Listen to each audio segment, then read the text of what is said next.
Sa pagpapatuloy ng kwento, sa paghihintay ng ilang sandali, walang nakikitang pagtutol si Roland mula sa dalawa, at sinimulan na ito. Kapag narinig nila ang tunog ng kampana, magsisimula na ang tunggalian.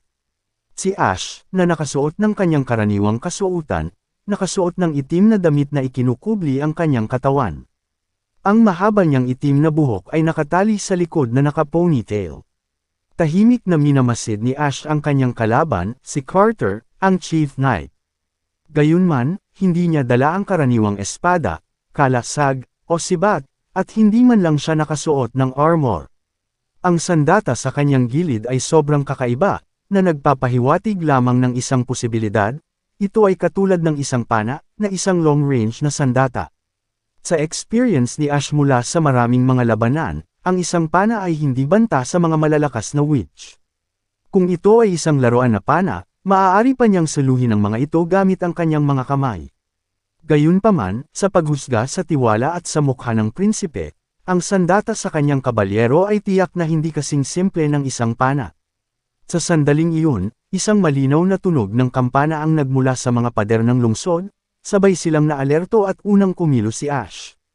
Hinawakan ng kanyang dalawang kamay ang espada, at ito'y itinaas niya at mabilis na sumugod, na naging sanhi ng paglipad ng dumi, damo, at ang ihip ng hangin, na lumikha ng ulap na alikabok at buhangin sa direksyon ng kabalyero. Ang reaksyon ng Chief Knight ay napakabilis din. Pinaputok ang kanyang sandata at naging sanhi sa nakakabinging dagandong. Sinasamantala ang ihip ng usok na nagmula sa alikabok at buhangin, naglunsad si Ash ng mabilis na atake mula sa gilid. Sa isang kisap mata, ang distansya sa pagitan nila ay napakalapit na.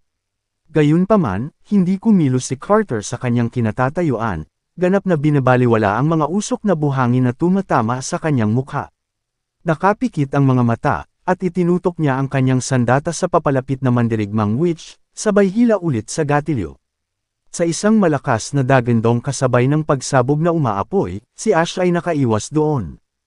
Sa sandaling iyon, sa 10 hakbang niya ay napakabilis sa isang kisap mata. Hinawakan niya ang kanyang mahabang espada patayo sa kanyang harapan at sumugod sa lupa patungo sa kabalyero na parang toro. Ang ikatlong pagputok mula sa baril ni Carter ay pinasabog sa harap ni Ash. Naramdaman niya ang malakas na impact na lumihis sa kanyang espada, na nagresulta sa karit na tunog at kasabay nito ang pamamanhid sa kanyang kanang tiyan na parang may marahas na nakadikit dito. Sa pagpapatuloy, binangga niya ang dibdib ni Carter, at pinalipad siya sa himpapawid, na sobrang layo bago siya bumagsak sa lupa. Sa sandaling iyon, nagkaroon siya ng pagkakataon na suriin ang pinsala sa kanyang baywang. Gayunpaman, sa sandaling ibinaba niya ang kanyang ulo, naramdaman niya ang pagkahilo na umakyat sa kanyang utak. Natigilan siya saglit, halos bumagsak na siya sa lupa. Ang kapangyarihang dumadaloy sa kanyang katawan ay tila naglaho bigla, at ang kanyang mga paa ay bumibigat. Ginamit ni Ash ang kanyang mahabang espada upang suportahan ang kanyang katawan.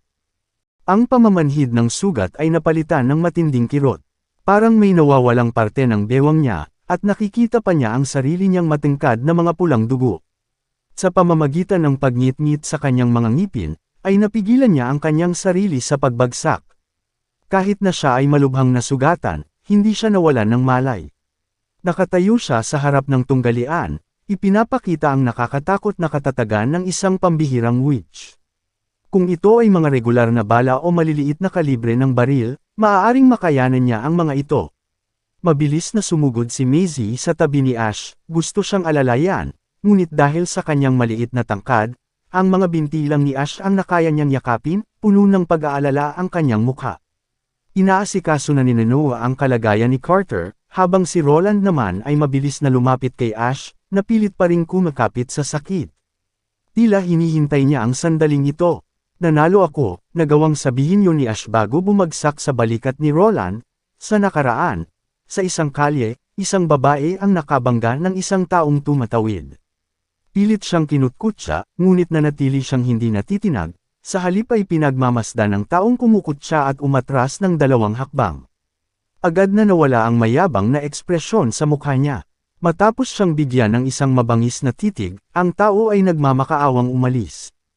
Karamihan sa mga tao ay nakasimangot at iniiwasan ang babaeng may punit-punit na damit, kaya dahan-dahan siyang naglakad patungo sa entrance sa loob ng lungsod sa Grey Castle, ang kabisera.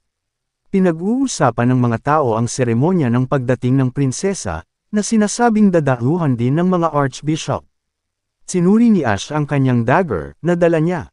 Biglang sumambulat ang isang malakas na hiyawan mula sa mga tao, na umakit sa kanyang atensyon. Tumingin siya sa inner city area kung saan unti-unting lumalapit ang castle carrier sa isang maayos na formation. Ang mga kabalyero sa harapan ay nakasuot ng malinis na damit, nagniningning sa gininto ang armor. Ang mga maharlikang descendants ay nagsimulang tumayo ng matuwid isa-isa mula sa mga karwahe, dahan-daang naglalakad patungo sa gitnang podium, kung saan makikita ang ikalimang anak ni King Wimbledon III. Sa mga taong ito, nakita ni Ash si Princess Tilly Wimbledon. Walang duda na si Prinsesa Tilly ang bida ngayon. Ang kanyang mga mata ay kumikinang sa isang buhay na liwanag, kasing aninag ng mga gemstones. Ang kanyang simpleng side-parted bangs ay umakma sa kanyang nakakapreskong kulay abo na buhok, na walang anumang palamuti. Namumukod tangi ang kanyang kagandahan sa kanyang mga kapatid. Ang mga pattern sa kanyang damit ay hindi masalimuot at perpektong tumutugma sa kanyang kilos. At ang pinaka hindi kapanipaniwala, siya ay talagang lumampas sa karamihan ng mga tao at direktang nakalok ang mga mata kay Ash. Pagkatapos ay bahagyang tumungo sa kanya, parang binabati siya, at sumili ang ngiti sa kanyang mga labi. Ito ay tiyak na hindi isang ilusyon. Sa panandaliang sandaling iyon, naramdaman ni Ash ang isang sensasyon. Ito ay isang napaka-pamilyar na pakiramdam, na parang naging magkaibigan sila sa loob ng maraming taon, sa mga problema man at kasiyahan. Hindi ito nagmula sa pagkakaugnay ng dugo, pagkakakilanlan, o katayuan man, ngunit mula ito sa isang resonance ng magic. Pagkatapos ng seremonya, natagpuan siya ng dalawang gwardya at inihatid siya sa palasyo. Sa isang liblib na silid, tumayo siya sa harap ni Princess Tilly. Matapos pakinggan ang karanasan ni Ash, marahang hinawakan ni Princess Tilly ang kanyang mukha at iginawad sa kanya ang pangalang Ash, na inaanyayahan siyang samahan siya sa hinaharap. Pagbalik sa kasalukuyan, iminulat ni Ash ang kanyang mga mata, at ang una niyang nakita ay ang mukha ni Maisie. Napakurap si Maisie at saka siya niyakap ng mahigpit. Sinubukan ni Ash na igalaw ang kanyang mga daliri at hindi niya naramdaman ang inaasahang panghihina o pamamanhid. Wala na rin ang matinding sakit na nagmumula sa kanyang baywang. Pinuhat niya si Maisie at alam niyang ginamit ni Noah ang kanyang kakayahan sa pagpapagaling para pagalingin siya. Isinuot ni Ash ang kanyang itim na damit, tumingin sa langit sa labas ng bintana, at naglakad patungo sa pinto. Sa opisina, nakita muli ni Ash si Roland. Siya ay abala sa pagsusulat, marahil ay naghahanda sa mga gawain ng pamahalaan. Hanggang sa inilapag ng prinsipe ang kanyang pansulat at nagsalita si Ash. "Nanalo ako, talagang nanalo ka," ang tugon ni Roland. Medyo nagulat siya sa prangka niyang ugali. Inaasahan niya na mas magiging argumentative si Roland, ngunit tila tinanggap niya ang resulta. Kinilala ni Ash ang kakayahan ni Roland na labanan ang God Punishment Army, at na-curious siya tungkol sa sandata na ginamit ni Carter. Pinanggit ni Roland na ito ay isang semi-automatikong pistol at ang kanyang mga sundalo ay magkakaroon ng ganitong mga armas sa hinaharap. Kahit na ang mga magsasaka ay kayang talunin ang isang mahusay na sinanay na kabalyero sa pamamagitan ng baril. Saglit na nag-alinlangan si Ash at nagtanong kung maaari siyang makahingi ng isang baril. Kung sasali ka lamang sa Witch Alliance, ang kibat-balikat na sinabi ni Roland. Kung tutuusin, ang mga bagay na ito ay napakabihirang makita sa panahon ngayon. Ang kanyang pagtanggi ay inaasahan, at si Ash ay pumunta dito para magpaalam. Balak niyang bumalik sa fjord at ipinaalam kay Roland na maaari rin siyang pumunta doon. Ngumiti si Roland at sinabihan si Ash na sabihin ang parehong mensahe sa kanyang mga kapwa witch. Na ang border town ay isang lugar din kung saan makakahanap ng tirahan ang mga witch. Ngumiti si Ash at sinabing isa sa alang-alang niya ito. Aalis na sana siya ng opisina, pero tinawag siya pabalik ng prinsipe, gusto siyang bigyan ng regalo. Huminto siya at lumingon, at nakita ang isang napakalaking espada na nakalagay sa tabi ng pinto. Ito ay isang espada na ginawa ni Anna na gawa sa purong bakal.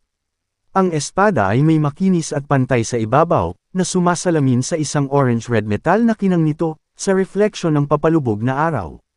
Lumapit si Ash, marahang hinahaplos ang malaking espada.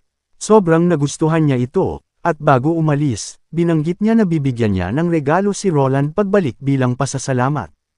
Sa kabilang banda, isang babaeng kabalyero ang pumasok sa tent ng priest. Sinabi ng kabalyero na maaari silang makakuha ng impormasyon sa pamamagitan ng pagdakip at pagtatanong sa ilang mga taga-nayon mula sa border town nang hindi na kailangang makita ito ng Diyos. Napangiti si Nyla at sumagot, hindi may iwasang makita ito ng Panginoon. Kung talagang kinikimkim niya ang mga witch, agad niya itong papatayin. Pero kung mali ang tsismis, ang simbahan ay patuloy na makikipagtulungan sa kanya.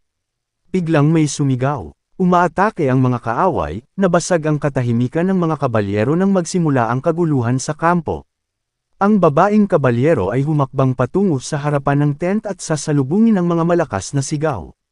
Lahat ng mga kabalyero ay nakahandusay na sa lupa, habang ang dugo ng babaeng kabalyero ay lumabas na sa kanyang tiyan, na nakikita ang mga kumikislap na apoy na nasusunog sa kampo.